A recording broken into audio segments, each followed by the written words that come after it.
नमस्कार प्रेक्षकांनो, तारिणी या मालिकेचा इंटरेस्टिंग प्रोमो आउट झालेला आहे. आपण तर पाहत आलेलोच आहोत की ही तारिणी दरवेळेस स्वतःची आयडेंटिटी लपवण्याचा प्रयत्न करते, पण आता नाही, खूप झालंय. कौशिकीसमोर तिचं सत्य आलेलं आहे. कौशिकीला कळून चुकलेलं आहे की दयानंद खांडेकरांच्या केसमध्ये जे काही पुरावे लागणार होते ते दुसऱ्या तिसऱ्या कोणी नाही तर चक्क तारिणीने आणून दिलेले आहेत. कोर्टामध्ये जे काही पुरावे सादर केले गेले आहेत ते फक्त तारिणीमुळेच, आणि हे शक्य झालंय कारण ती स्वतः एक पोलीस ऑफिसर आहे. आणि कौशिकीला हे सगळं सत्य कळाल्यानंतर तिला तिचा अभिमान वाटलाय का राग आलाय, आणि त्यात या निशी आणि पद्मिनी काकूंची जी काही अवस्था झाली आहे ना, आणि त्या कशा तारिणीच्या पायात आलेल्या आहेत हेच आपल्याला या व्हिडिओमध्ये जाणून घ्यायचं आहे. जबरदस्त माइंड ब्लोईंग व्हिडिओ असल्यामुळे शेवटपर्यंत पहा. चला तर व्हिडिओला सुरुवात करूया. तारिणी आता केदारला म्हणत असते, तू आता अजिबात काळजी करू नकोस. या सगळ्या खांडेकरांना एकत्र आणण्यासाठी आणि एकत्र बांधून ठेवण्यासाठी मी वाटेल ते करायला तयार आहे. मी आल्यापासून बघतीये ना, या घरात दयानंद बाबांना काडीचीही किंमत दिली जात नाही आहे. फक्त युवराज, पद्मिनी काकू आणि आता ती निशी यांचंच वर्चस्व चाललं इथे. युवराज, पद्मिनी काकू आणि आता ती निशी यांचंच वर्चस्व चाललं इथे. तेव्हा केदार बोलतो, ते तर आहेच, पण तू एकटी या सगळ्यांचा सामना कशी करणार आहेस? तेव्हा तारिणी बोलते, हो, मला करावंच लागेल. या घरातल्या खऱ्या कुटुंब प्रमुखाला त्याचा हरवलेला मान जर मिळवून द्यायचा असेल तर हे मला करावंच लागेल. आता ही माझी जबाबदारी आहे. आणि तसं पण या पद्मिनी काकूंनी कांड करून माझ्या हातामध्ये आयतं कोलीत दिलंय. आता बघच तू, मी त्यांना बाबांची रिस्पेक्ट करायला भाग पाडणार म्हणजे पाडणार. तेव्हा केदार बोलतो, बॉस, आता तू स्वतःहून हा विषय हातात घेतलाच आहेस म्हणजे तू हातडीस नेणारच. तेव्हा तारिणी बोलते, हो, कारण या युवराजची मजल चक्क बाबांची कॉलर धरण्यापर्यंत गेली आहे. का? कारण त्यांना पद्मिनी काकूंची फूस आहे, आणि आता या पद्मिनी काकूंना मी वटणीवरती आणणार असा या तारिणीने निश्चय केलेला असतो. आणि इकडे पद्मिनी काकूंनी सुद्धा तेवढाच दृढ निश्चय केलेला असतो. या तारिणीला जे काय करायचं आहे ना ते करू दे, पण मी तिला या घरामध्ये राज्य काय ठरू सुद्धा देणार नाही. सुनीच्या अधिकाऱ्याने ती जे काही करेल ना त्यात मी असा काही खोडा घालेन ना की ती स्वतःहून हे घर सोडून पळून जाईल. आणि अशा प्रकारे दोघींनी आता एकमेकांना हरवण्याचा निश्चय केलेला असतो. दुसऱ्या दिवशी आपण पाहतो तर काय, पहाटे ठीक 6 वाजता हॉलमध्ये एक मोठा अलाराम वाजतो.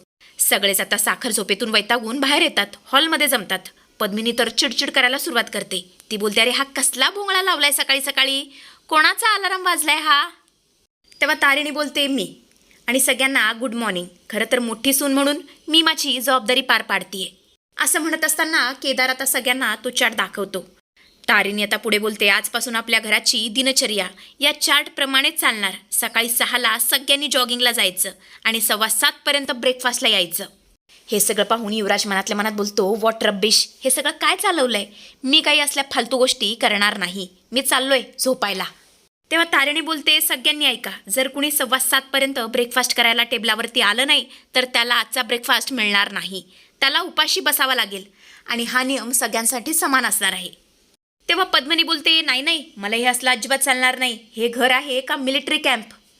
तेव्हा तारिणी बोलते, काकू, चालवावं लागेल. घरच्या मोठ्या सुनेचा मान तुम्हीच मला दिलाय ना, मग आता माझं ऐकावंच लागेल. आता तुम्हा सगळ्यांची हेल्थ जपणं हे माझं आद्य कर्तव्य आहे. असं म्हणत असती कौशिकीकडे बघते आणि बोलते, कौशिकी ताई, मी जे काही करते ते बरोबर आहे ना? तुम्हाला पटतंय ना? तेव्हा कौशिकी थोडा विचार करून बोलते, हो तारिणी, तू जे काही करतेस ना ते अगदी बरोबर आहे. जेव्हा माझे बाबा आणि दयानंद काका घरचा कारभार बघायचे ना तेव्हा अशीच कडक शिस्त असायची. आज मला त्या जुन्या दिवसांची आठवण झाली. खरंच ते दिवस परत आल्यासारखं वाटत आहे.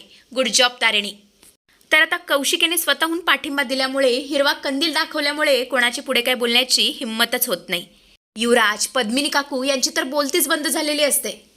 पुढे आपण पाहतो तर काय, सगळेच आता जॉगिंग करून घरी आलेले असतात. ब्रेकफास्टसाठी टेबलवरती जमलेले असतात. युवराज मात्र मुद्दाम उशिरा येतो. 7:30 वाजता येतो आणि प्लेट हातात घेतो. आणि तेवढंच इथे तारिणी सुद्धा आलेली असते. ती एकदमच त्याच्या हातातली प्लेट हिसकावून घेते. तारिणी बोलते, सॉरी युवराज भाऊजी, मी मगाशी स्पष्ट सांगितलं होतं, जे कोणी वेळेवर येणार नाही त्याला ब्रेकफास्ट मिळणार नाही, आणि या घरात नियम सगळ्यांसाठी समान आहेत. असं म्हणत असते. युवराजच्या हातातली प्लेट हिसकावून घेते आणि तिकडून निघून जाते. सगळेच तिच्याकडे बघत राहतात. आणि जो काही या तारिणीचा तोरा आहे ना प्रेक्षकांनो, बघण्यासारखा झालेला असतो. थोड्या वेळाने आपण पाहतो तर काय, युवराज आता मॉमला गाठतो, म्हणजे पद्मिनीला गाठतो, आणि बोलतो, मॉम, हे सगळं काय चाललंय? या मुलीने सगळ्यांसमोर तुझ्या मुलाच्या हातातली प्लेट हिसकावून घेतली आणि तू काय केलंस? गप्प बसलीस. तू मूग गिळून का बसलीस? तेव्हा पद्मिनी बोलते, थांब थांब युवराज, या तारिणीची तर मी अशी काय वाट लावणार आहे ना, तू बघच आता. तेव्हा युवराज बोलतो, आता काय करणार आहेस तू? जेव्हा करायचं होतं तेव्हा काही केलं नाहीस, तेव्हा शांत बसलीस आणि आता काय करणार आहेस? असं म्हणत असतो. मुद्दाम उलट पद्मिनीला सुनावतो आणि तिची बोलती बंद करतो. पण पाहतो तर काय, हॉलमध्ये वकील आलेले असतात. तेवढं तसे ते कौशिकीसुद्धा येते. कौशिकी बोलते, वकील साहेब तुम्ही बरं झालं तुम्ही आलात, आणि तसं पण तुम्ही खूप छान केस लढलात. तुम्ही वेळेवरती ते सगळे पुरावे सादर केलेत आणि म्हणूनच आमचे दयाकाका सुटले. खरं तर मीच तुम्हाला फी द्यायला येणार होते, पण जर आता तुम्ही स्वतःहून आला आहात तर काहीच हरकत नाही, मी तुम्हाला इथेच फी देईन, चालेल ना तुम्हाला? तेव्हा वकील बोलतात, मॅडम एक मिनिट, तुमचा काहीतरी मोठा गैरसमज झालाय. कौशिकी बोलते, काय गैरसमज? पण कसला गैरसमज? तेव्हा वकील बोलतात, पण ते पुरावे मी गोळा केलेच नव्हते, ते पुरावे माझ्या हातात आयते आणून दिले गेले होते. कौशिकी बोलते, अहो तुम्ही हे काय बोलताय? मला खरंच काही कळत नाहीये. आणि ते पुरावे कोणी आणून दिले तुम्हाला? तेव्हा वकील बोलतात, तुमच्याच घरातल्या एका व्यक्तीने, तारिणी मॅडमने, त्यांचे हात कायद्यापर्यंत एवढे लांब कसे काय पोचले तेच मला काही कळत नाहीये. मला सुद्धा तुमच्या एवढाच धक्का बसला होता. कौशिकीला प्रचंड मोठा धक्का बसलेला असतो. तारिणी कशी काय पुरावे आणू शकते या विचाराने ती थेट तारिणीच्या रूमकडे जाते. कौशिकी तारिणीच्या रूमच्या बाहेर पोचते. दरवाजा थोडासा उघडा असतो. तारिणी आता कुणाशी तरी फोनवरती बोलत असते. तारिणीने मोबाईल लाऊडस्पीकरवरती ठेवलेला असतो. ती म्हणत असते, थँक्यू सो मच साधू सर. खरं सांगायचं झालं तर फक्त तुमच्याचमुळे आपण दयानंद खांडेकरांना या खोट्या केसमधून सोडवू शकलो. तेव्हा साधू सर बोलतात, नाही तारिणी, हे सर्व तुझ्यामुळे घडलंय. या केसचा तपास तू ज्या काही पद्धतीने केला आहेस ना, त्याला तोडच नाही. तू एक अत्यंत हुशार आणि dashing crime branch police officer आहेस, हे तू पुन्हा एकदा सिद्ध करून दाखवलंस. I am proud of you. I am proud of you so much. बाहेर उभी असलेली कौशिकी हे ऐकते आणि तिच्या तर पायाखालची जणू काही जमीनच सरकते. तिच्या हातातल्या पाण्याचा ग्लास खाली पडतो, फुटतो. आपल्या घरातली सून ही तारिणी एक क्राईम ब्रांच पोलीस ऑफिसर आहे या सत्याने तिला पुरताच घाम फुटलेला असतो. आता ती ठाम निर्णय घेते की हे सत्य ती सगळ्या घरच्यांना सांगणार. तारिणीला मात्र क्षणार्धात कळतं की कौशिकीने सगळं ऐकलेलं आहे. ती पटकन घाईघाईने फोन कट करते आणि बोलते, कौशिकी ताई, तुम्ही इथे कधी आलात? कौशिकी रागाने आणि थरथरत्या आवाजात बोलते, मी इथेच होते तारिणी, आणि देवाचे आभार मानते की मी योग्य वेळेस इथे आले. माझ्या कानांवर माझा विश्वासच बसत नाहीये. अगं तारिणी, कोण आहेस तू आणि आमच्या घरामध्ये नक्की काय करतेयस? मला सांग, हे सगळं काय चालवलंयस तू? हा एक मोठा मिशन आहे का? मिशनचा एक भाग आहेस का? तू इतके दिवस आमची फसवणूक केलीस? तेव्हा तारिणी बोलते, ताई प्लीज माझं म्हणणं ऐकून तरी घ्या, मी तुम्हाला सगळं काही सांगणारच होते. कौशिकी बोलते, एक शब्दसुद्धा बोलू नको तारिणी, आणि मला एक सांग, मी काय ऐकून घ्यायचं आहे की आमच्या घरातली सून एक क्राईम ब्रांच ऑफिसर आहे आणि ती आमच्याच घरात आमच्याच कुटुंबावरती पाळत ठेवून आहे. तुला लक्षात येतंय का हा किती मोठा विश्वासघात आहे? तुला एकदा सुद्धा वाटलं नाही का हे सत्य मला सांगावं, मला एकदा तरी विश्वासात घेऊन सांगावं? कौशिकी तिला रागारागाने हॉलमध्ये घेऊन येते आणि जोरजोरात ओरडू लागते, सगळ्यांनी बाहेर या. युवराज, केदार, सगळ्यांनी आत्ताच्या आत्ता बाहेर या. मला आत्ताच्या आत्ता सगळ्यांशी काहीतरी बोलायचं आहे. आणि कौशिकीचा एवढा मोठा आवाज ऐकून सगळेच आता हॉलमध्ये जमलेले असतात. पद्मिनी काकू, युवराज, केदार सगळेच आता धावत हॉलमध्ये येतात. सगळ्यांच्या चेहऱ्यावरती प्रश्नचिन्ह असतं. कोणाला काहीच कळत नसतं हा सगळा काय प्रकार आहे. पद्मिनी वैतागून बोलते, काय झालं कौशिकी, एवढा आरडाओरड का करतेयस? तेव्हा कौशिकी बोलते, मला तुम्हा सगळ्यांना एक खूप मोठं सत्य सांगायचं आहे. ज्या मुलीला आपण या घरातली मोठी सून मानून तिच्या हातात घराची सूत्र दिली आहेत, ती एक सामान्य मुलगी नाहीये, ती चक्क एक पोलीस आहे, क्राईम ब्रँच ऑफिसर तारिणी. आणि हे सगळं ऐकल्यानंतर हॉलमध्ये एकदम शांतता पसरते.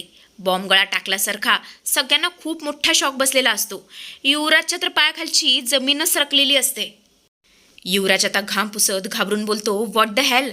कौशिकी ताई, अगं तू हे काय बडबडतेस? ही आणि पोलीस?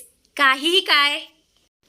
तेव्हा कौशिकी बोलते, मी काहीही बोलत नाहीये युवराज. वकील कौशिक नुकतेच घेऊन गेले आणि त्यांनी मला सांगितलं की काकांची केस लढण्यासाठी आणि त्यांना निर्दोष सोडवण्यासाठी जे काही भक्कम पुरावे लागणार होते ना, जे काही भक्कम पुरावे कोर्टात सादर केले गेले, ते दुसरे तिसरे कोणी नाही तर या तारिणीने गोळा केले होते. मी स्वतः माझ्या कानांनी हिला फोनवरती तिच्या साहेबांना रिपोर्टिंग करताना ऐकलंय.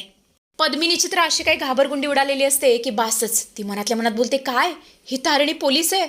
आता माझी काही खैर नाही, आता ही मला जेलमध्ये टाकेल. बापरे, आता सगळं संपलं. आणि अशा प्रकारे ती जोरजोरात थरथर कापायला सुरुवात करते.